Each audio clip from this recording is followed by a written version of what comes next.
હું મિત્તલ પટેલ. મારો આર્ટિકલ છે જીવનમાં રંગોત્સવ તમે ઉજવો છો ખરા? જીવનને રંગોથી થોડું ભરી લઈએ, ઉમંગને શ્વાસમાં થોડુંક ગોળી લઈએ. સહસા ફૂટશે પાંખો ને ઉગી નીકળશે સંવેદના. નિરાશામાંથી ઉઠી ચલને થોડું પ્રાણ તત્વને ખીલવી લઈએ. જીવન હોળી જ રમશે એ મિત, જીવન હોળી જ કરશે એ મિત. તું જીવંતતાથી ઉડતું પતંગિયું છું, ચલને અપેક્ષા વિહીન થઈ બસ આનંદની પળોને રંગી લઈએ.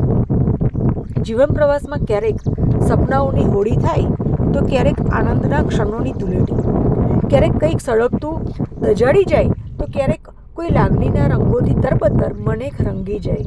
ક્યારેક શબ્દોના બાંધથી લોહી લોહાણ થવાય અને સળગે આતમની પીડા તો ક્યારેક અજાણ્યા જણ હાથ થામે અને નિસ્વાર્થ કરેલ કર્મના ફળરૂપે કદરના આશીષ આપી જાય. જ્યાં જીવનમાં સળગવાપણું છે ને ત્યાં રંગત્વ હાજર જ હોય.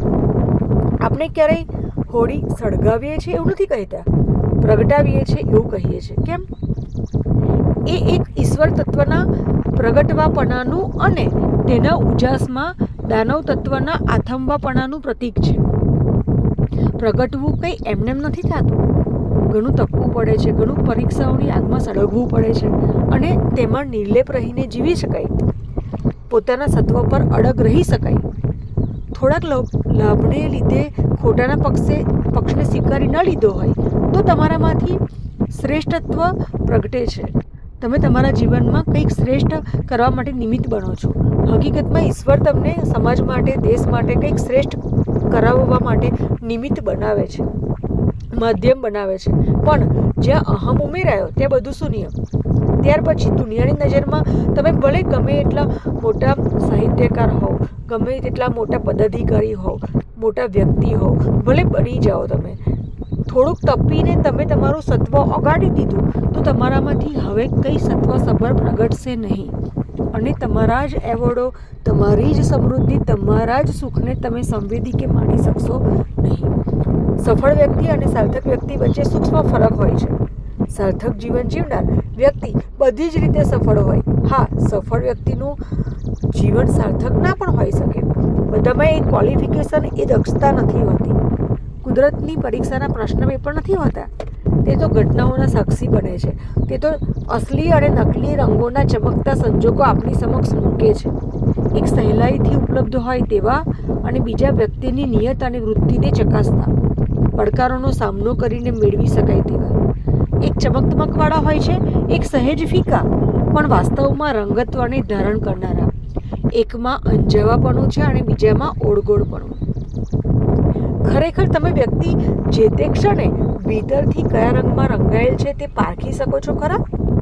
તે હતાશ છે, તે ખુશ છે, તે વિમાસનમાં છે, તે તણાવમાં છે, તે તકલીફમાં છે, પીડા તેની ભીતર સળગે છે કે એકલતાના પડોજનમાં સંકળાયેલ છે, તેની આ મનોસ્થિતિને તમે પામી શકો છો ખરા?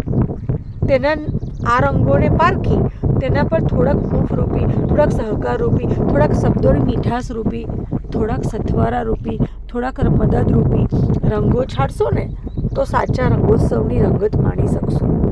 આર્થિક, સામાજિક કે ઇમોશનલ રીતે પડી ભાગેલ કોઈના સ્મિતનું કારણ બનશો ને તો જીવનના રંગોને સાચા અર્થમાં તમે ઉજવી રહ્યા છો એવું માનજો. માણસ તરીકે તમે તમારામાં મનુષ્યત્વના રંગને હંમેશા જીવતું રાખજો. તમારા મનડાને સંવેદનાના રંગથી તરબતર રાખજો.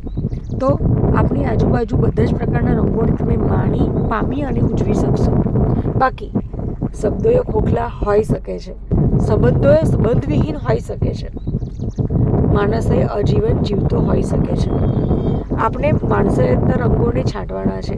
આપણે લાગણીઓ, સંવેદનાઓ સજીવન રાખી દરેકના જીવનમાં પ્રસન્નતાના રંગો છાંટીને થોડી ઘણી ધૂળેટી રમી શકીએ ને તો આપણું જીવન માત્ર સફળ નહીં, સાર્થક થઈ શકે છે.